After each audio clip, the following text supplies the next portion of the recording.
Halo pendengar kisah, selamat datang kembali di channel kami yang membahas kisah kriminal yang benar-benar terjadi di seluruh dunia. Kami berharap semoga kalian semua dalam keadaan sehat walafiat dan dijauhkan dari mara bahaya. Di dalam kisah kali ini, kami akan membahas sebuah kasus menyayat hati yang pernah terjadi di sebuah pulau indah yang terletak di Filipina. Yang mana ada seorang mahasiswi sekaligus mantan juara kontes kecantikan ditemukan tewas dalam keadaan mengenaskan di sebuah kubang kerbau yang terletak tak jauh dari rumahnya sendiri. Tangan serta kakinya diikat, tubuhnya penuh dengan luka memar, dan lebih mengejutkannya, dia telah mendapati tindakan tidak senonoh dengan cara yang sangat kejam.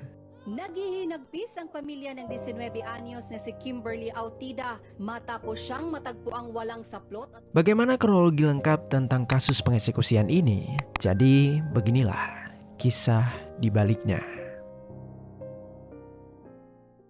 Di negara Filipina, tepatnya di Pulau Samal atau yang biasa disebut dengan Island Garden City of Samal, hiduplah seorang wanita berusia 19 tahun bernama Kimberly Autida. Kimberly tinggal bersama kedua orang tuanya. Dia merupakan anak tunggal sehingga seluruh perhatian dan kasih sayang orang tuanya selalu tertuju kepada Kimberly.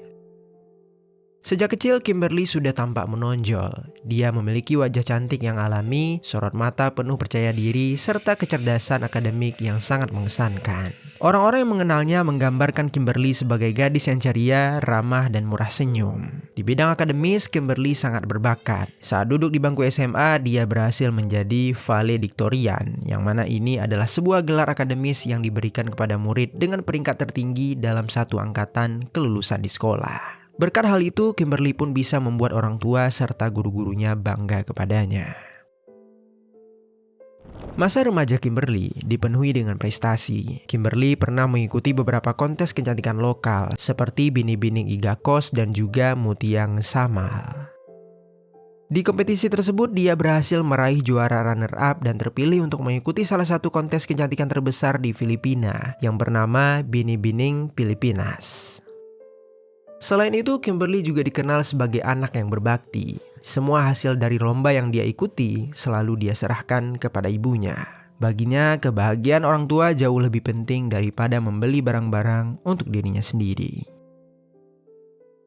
Kemudian setelah lulus SMA, Kimberly melanjutkan pendidikan tingginya di sebuah kampus yang bernama University of Southeastern Philippines Mintal Campus. Di sana dia mengambil jurusan Community Development dengan harapan nantinya dia bisa menjadi seorang konsultan di sebuah lembaga sosial agar dapat membantu mengatasi masalah sosial serta meningkatkan kesejahteraan masyarakat. Tetapi diketahui, kampus Kimberly berada di kota Davao yang berjarak sekitar 35 km dari Pulau Samal, tempat dia tinggal. Sehingga sejak berkuliah, Kimberly memutuskan untuk merantau meninggalkan keluarganya. Namun meski begitu, Kimberly masih sering pulang ke rumah orang tuanya, biasanya pada saat libur semester atau hari libur nasional. Saat pulang ke rumah, dia akan mengisi waktunya dengan bermain gitar sambil bernyanyi, bercengkrama dengan para tetangga, dan terkadang pergi mengantarkan makanan ke rumah neneknya yang letaknya tak jauh dari rumahnya sendiri. Kemudian di sisi lain, tak jauh dari rumah orang tua Kimberly, tinggallah seorang pemuda berusia 20 tahun yang bernama Elvin Juna.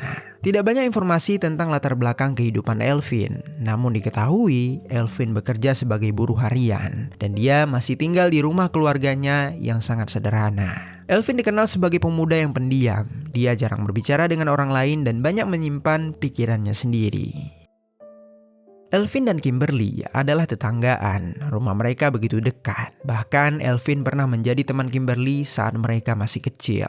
Namun ketika sudah beranjak remaja, Kimberly mulai membatasi pertemanannya, apalagi dengan seorang laki-laki. Kimberly mulai menganggap Elvin sebagai sosok tetangga biasa yang sudah lama dia kenal. Lalu di samping itu, berbeda dengan Elvin sejak kecil ternyata sudah sangat menyukai Kimberly. Dia kagum dengan Kimberly yang memiliki paras cantik dan juga pemikiran pintar. Rasa kagumnya itu berlanjut hingga usia dewasa. Elvin sangat berharap bisa menjadi seorang kekasih untuk Kimberly.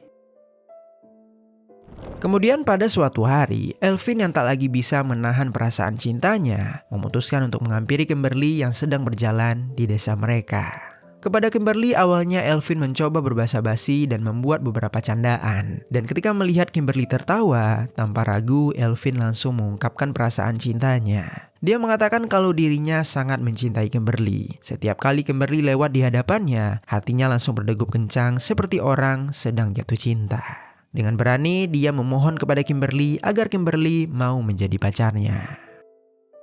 Di samping itu Kimberly yang mendengarkan sontak terkejut. Dengan sopan dia menjelaskan kalau dirinya tidak bisa menerima perasaan Elvin. Dia tidak mau berpacaran karena dia sedang fokus untuk menuntut ilmu. Prioritasnya saat itu adalah mengejar cita-citanya yang telah ditargetkannya. Bahkan jika dia ingin berpacaran nantinya, bukan Elvin lah orang yang dia inginkan. Mendapati penolakan itu seketika membuat Elvin merasa kecewa. Dia langsung pergi dari hadapan Kimberly, tetapi kondisinya saat itu masih tak ingin menyerah untuk mendapatkan hati Kimberly. Dia terus mengulang ajakan tersebut setiap dia bertemu dengan Kimberly, dan lagi-lagi Kimberly tetap menolaknya. Hingga akhirnya perasaan cinta yang awalnya terlihat tulus, kini perlahan-lahan mulai berubah menjadi rasa obsesi yang penuh dengan hawa nafsu. Sejak penolakan terakhir yang diterimanya, Elvin benar-benar merasa marah kepada Kimberly. Setiap Kimberly lewat, dia terus melihat Kimberly sebagai objek untuk memuaskan hasratnya. Saat itu, Elvin ini ternyata telah mengetahui kalau Kimberly sudah merantau ke daerah kota dan dia biasanya akan pulang ketika sedang libur semester atau libur biasa. Oleh sebab itulah, Elvin mulai menunggu waktu yang tepat untuk melancarkan rencana jahatnya. Singkat cerita, pada tanggal 19 Juli tahun 2017, hari itu Kimberly sedang libur semester dan pulang ke rumah orang tuanya. Ketika sedang di rumah, Kimberly seperti biasa berniat mengunjungi rumah neneknya untuk melihat keadaan mereka sekaligus membawa makanan. Waktu menunjukkan pukul 8 pagi. Kimberly berpamitan dengan orang tuanya, dia keluar dari rumah sambil tersenyum lepas dengan mereka. Jarak rumahnya dengan rumah neneknya sebenarnya hanya 1 kilometer saja. Namun jalanan menuju ke sana harus melewati beberapa tempat yang sunyi dan penuh dengan semak-semak. Karena telah terbiasa dan hari juga masih terang, Kimberly dengan tenang hati berjalan kaki menuju rumah neneknya. Lalu di sisi lain, Elvin yang sudah mengetahui kepulangan Kimberly, ternyata secara diam-diam dia sudah memantau kapan tepatnya Kimberly akan keluar dari rumahnya dalam posisi sendirian. Dan tibalah waktunya di saat Kimberly menuju rumah neneknya. Kimberly berjalan melewati rumah Elvin dan Elvin langsung bergegas, mendahului Kimberly untuk mencari tempat agar dapat mengadangnya. Saat momen itu tiba, Kimberly melewati jalan yang sepi. Elvin dari belakang langsung menyergapnya serta menarik Kimberly dengan cara yang sangat kasar. Kimberly sontak berteriak, namun tidak ada yang mendengarkannya. Jalan itu benar-benar sunyi. Elvin menyeret Kimberly ke area semak-semak tempat kerbau biasanya membuat kubang. Tanah lembab menempel di kaki mereka, bau lumpur bercampur dengan nafas panik dari Kimberly. Kimberly berusaha melawan, dia menendang, meronta dan berteriak. Namun tenaga Elvin lebih kuat darinya. Di dalam amarah yang bercampur nafsu tersebut, dia membekap mulut Kimberly dan berusaha untuk membuka busananya. Namun Kimberly tak pasrah, dia kemudian mencoba mencakar wajah dan juga lengan Elvin hingga membuat luka goresan yang cukup banyak pada Elvin. Perlawanan yang dilakukannya itu semakin membuat Elvin emosi. Tangannya seketika mengepal dan langsung menghantam perut Kimberly sebanyak beberapa kali. Kimberly meringis kesakitan. Dengan napas tersengal, Kimberly jatuh ke atas rumput yang berlumpur.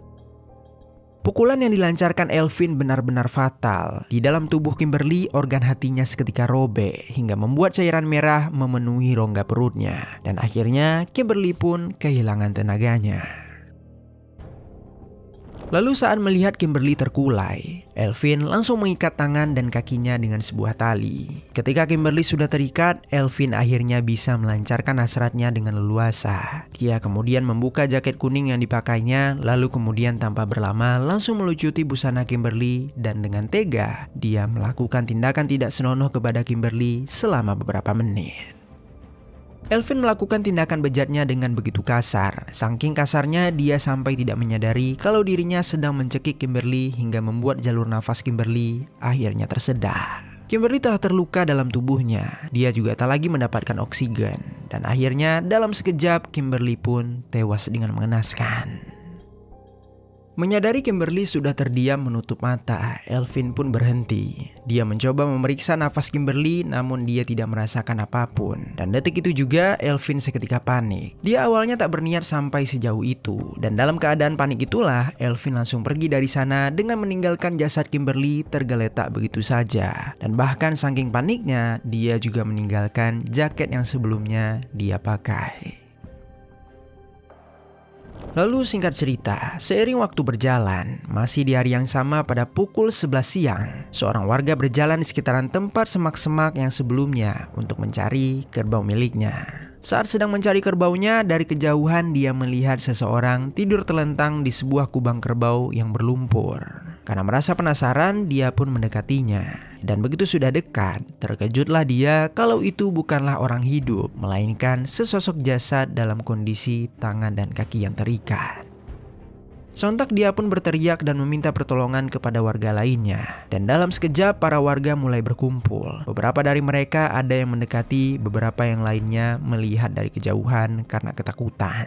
Kemudian salah seorang warga mengenali jasad itu sebagai Kimberly. Tanpa berlama dia pun langsung bergegas menuju rumah orang tua Kimberly. Begitu mendapat kabar, orang tuanya kaget dan histeris. Namun mereka belum percaya sepenuhnya dengan kabar buruk itu. Orang tua Kimberly bergegas ke lokasi dan sesampainya mereka di sana, tubuh mereka langsung bergetar lemas. Kedua orang tua Kimberly langsung memeluk putrinya yang masih dalam keadaan terikat. Mereka menangis dan berteriak sejadi-jadinya. Mereka tak menyangka kalau putri semata wayang mereka akan berakhir dengan sangat tragis.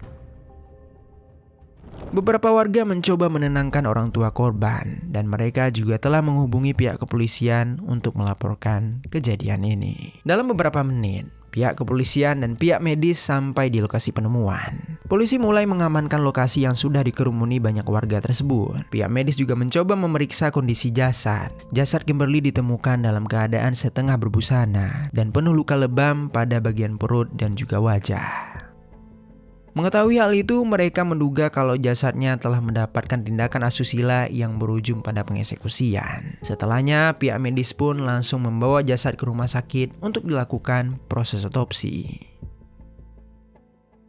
Ketika jasad Kimberly akhirnya dibawa pergi, suasana desa berubah menjadi hening. Tidak ada suara selain isak tangis. Orang-orang berbisik dan sebagian menunduk. Semua masih belum percaya gadis yang mereka kenal cerdas, cantik, dan penuh harapan bisa meninggal dengan cara yang mengerikan. Keluarga korban memohon kepada pihak kepolisian untuk segera menangkap pelaku. Mereka juga berharap pelaku dapat dihukum dengan seberat-beratnya. Lalu kemudian, polisi segera melakukan investigasi. Penyelidikan mereka dimulai dari TKP.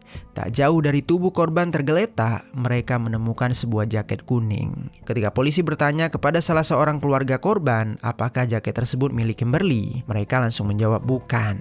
Dan alhasil, polisi pun langsung menduga kalau jaket kuning tersebut adalah milik pelaku. Keesokan harinya pada tanggal 20 Juli tahun 2017, polisi mulai meminta keterangan dari beberapa warga dengan menanyakan apakah mereka familiar dengan jaket tersebut. Dan untungnya beberapa orang yang berprofesi sebagai buruh mengetahui dengan jelas siapa orang yang sering memakai jaket itu. Mereka mengatakan kepada polisi kalau jaket tersebut adalah milik Elvin Juna yang juga merupakan seorang buruh sama seperti mereka.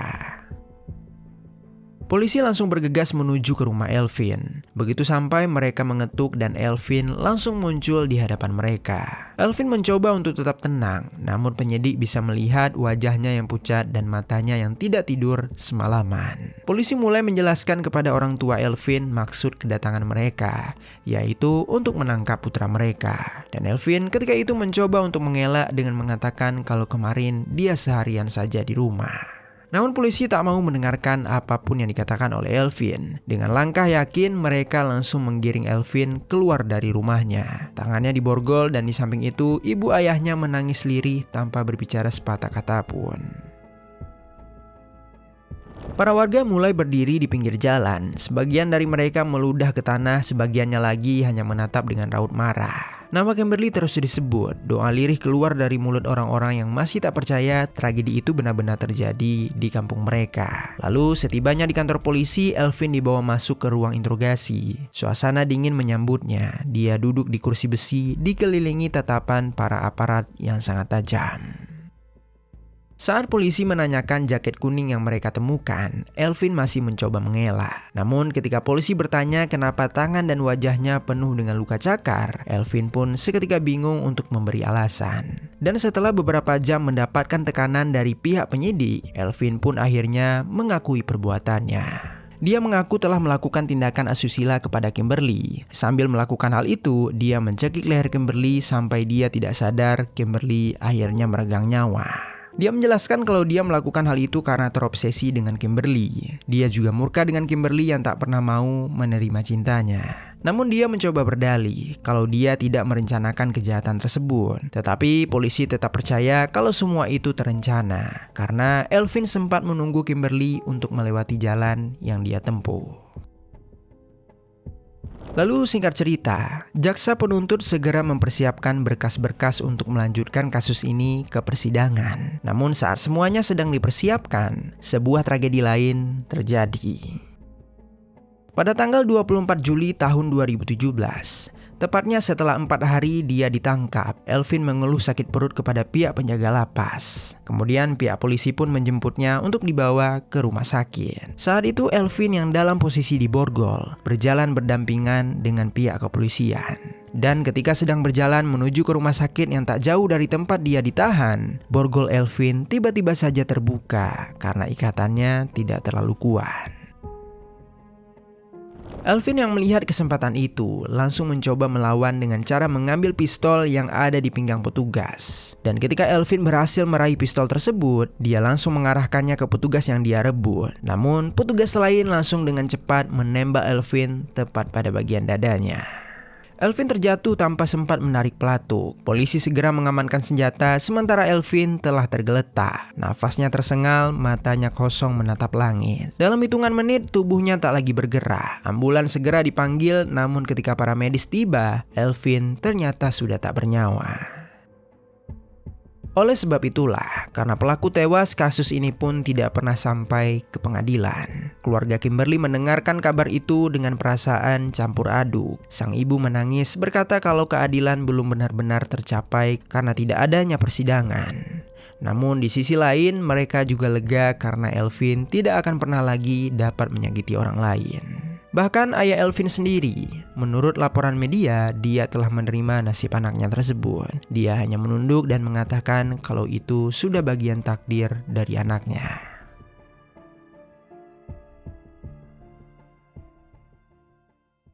Kimberly Autida hanyalah seorang gadis dengan mimpi yang mulia. Dia ingin selalu membanggakan orang tuanya. Dia bercita-cita untuk menolong banyak orang dan dia juga berharap suatu hari dia bisa menjadi model kecantikan yang terkenal. Namun sangat disayangkan, semua itu harus dipadamkan oleh sebuah obsesi seorang pria yang tak mampu menerima penolakan.